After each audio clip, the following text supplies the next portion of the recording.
Sani Isa ye na tɔɔrɔya balu wala jankatabalu dina kɛ dugukolo yɛrɛyɛrɛlu dina kɛ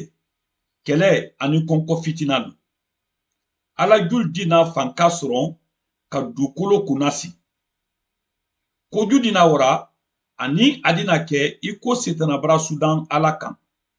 kɔni o bɛɛ ye alala kodɔ bɛ ne di ka bɛn Isa kosenko ma iko mansa ni nɔlikɛla. Tɔɔrɔya wo bama i kɔrɔ tile di a ɲa ma se karo tɛgbɛ mutun lololu di be ka bɔ sankolo dɔ sankolo fankalu di yɛrɛyɛrɛ o tuma mɔɔ denkɛ tɔmasere di bɔ gwɛ dɔ sankolo dɔ dugukolokansiyalu bɛɛ di jusumakasa alu di mɔɔ denkɛ natɔla ye sanfin dɔ sebaya la ani nɔrɔba dɔ a di ala mɛlɛkalu kelaya budufɛkanba di alu di wa telebe ni telebɔ dɔ ani kɔɔdu ni worodu dɔ ka ala mɔ sɔwandinɛnu ladɛ ka bɔ duya kundo ma fo ko wa se a kundow fana ma. Ala di se a jul bɛɛ muɲɔnkɔla sisɛn kɔni a ye makonɔni kan muɲun dɔ ka waati di mɔlu ma ko sa ali di alikɔ dɔn hakɛ la ani ka alikɔ sen ala ma k'a bato kɔni londo ale dina a jul bɛɛ muɲɔnkɔ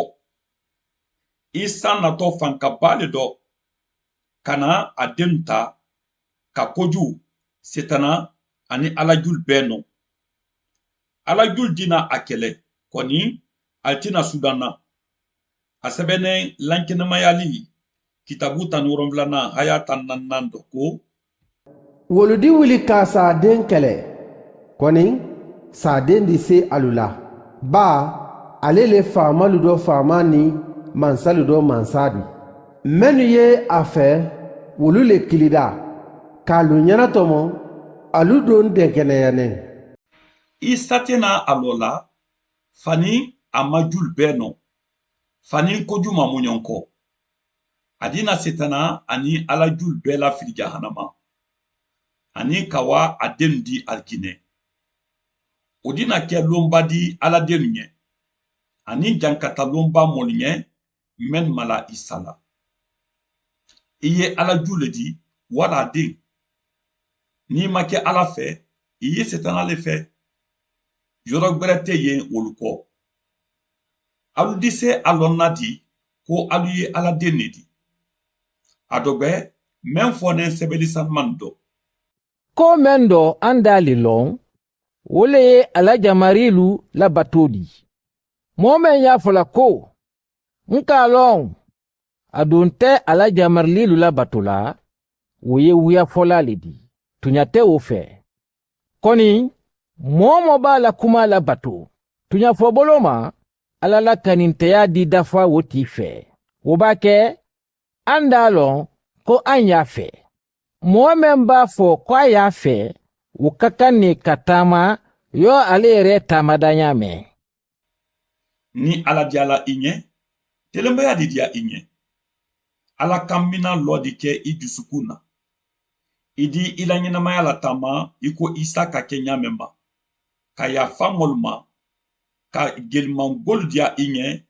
i ko kɛ mɛntɔ tɛrɛ ko saki ka kuma mɔlu ɲɛ ala la ɲumaya ni ala bonya kan ni i dusukun t'a fɛ ka ala la sariya lataama ala duman t'i ɲɛ kɔni Isa nɔlikɛla dina i dusukun gwɛlɛn nɔ ni i nala ale ma ani k'a fɔ a ɲɛ ko a y'i dɛmɛ ni ala diyala i ɲɛ ani i ye i la landaya la Isa dɔ tile o tile Isa nɔlikɛla dina i dɛmɛ ka o hakɛ kɛlɛ mɛn ye i dusukun dɔ a di i dɛmɛ ka koju kɛlɛ duniya dɔ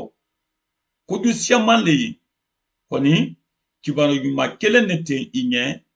mɛn bɔnɛ sɛbɛli sanumani dɔ n dennɛnu alu ye ala ta le di